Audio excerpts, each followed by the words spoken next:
કરીશું મુંબઈના મહાજંગની।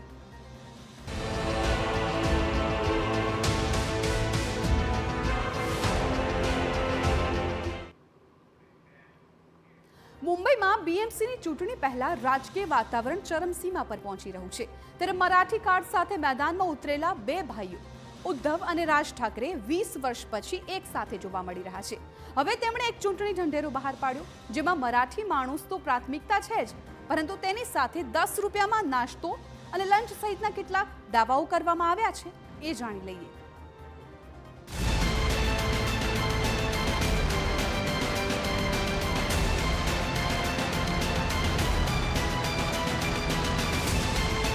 आमचा जो महापौर होईल तो मराठीच होणार, मुंबईचा महापौर मराठीच होणार। મુંબઈના મેયર મરાઠી જ હશે એ સ્પષ્ટતા સાથે રવિવારે દાદરના શિવસેના ભવનમાં એક એવી ઘટના બની જે મહારાષ્ટ્રના રાજકારણમાં નવો અધ્યાય લખશે।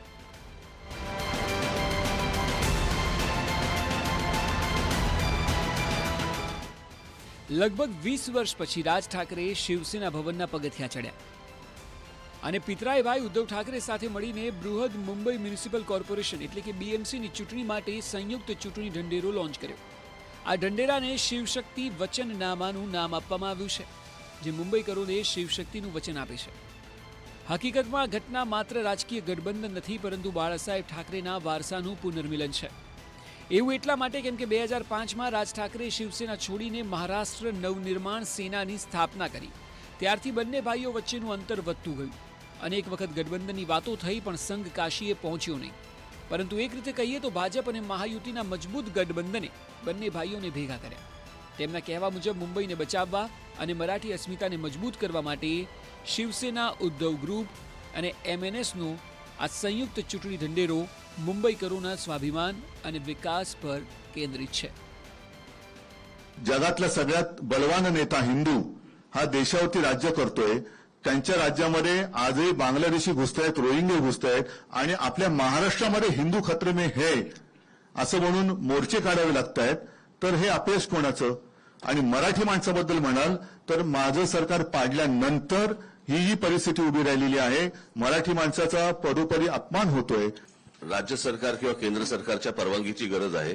चांगल्या कामांना जी आम्ही चांगलं कामं करू इच्छितो, जी याच्यामध्ये दिलेली आहेत, त्याला केंद्र आणि राज्यांनी विरोध करावा।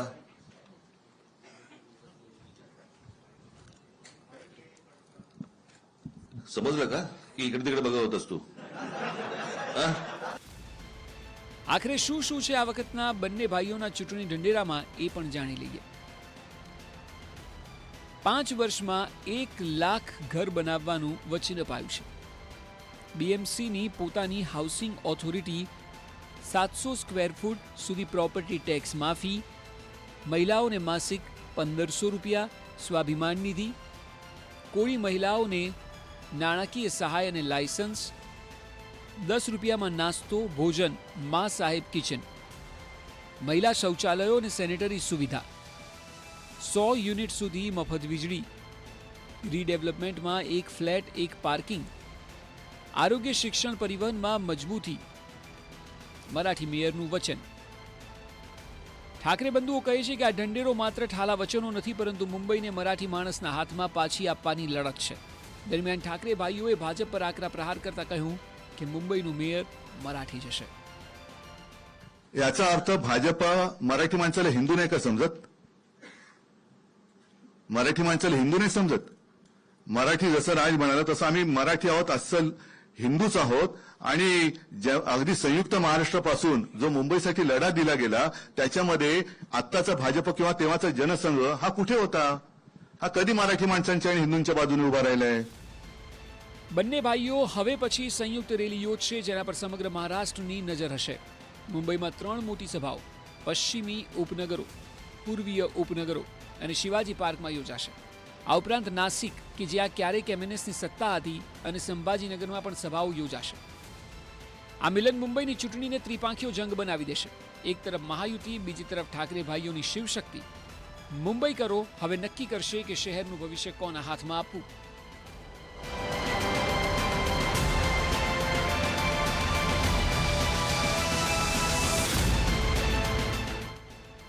Bureau report, TV9।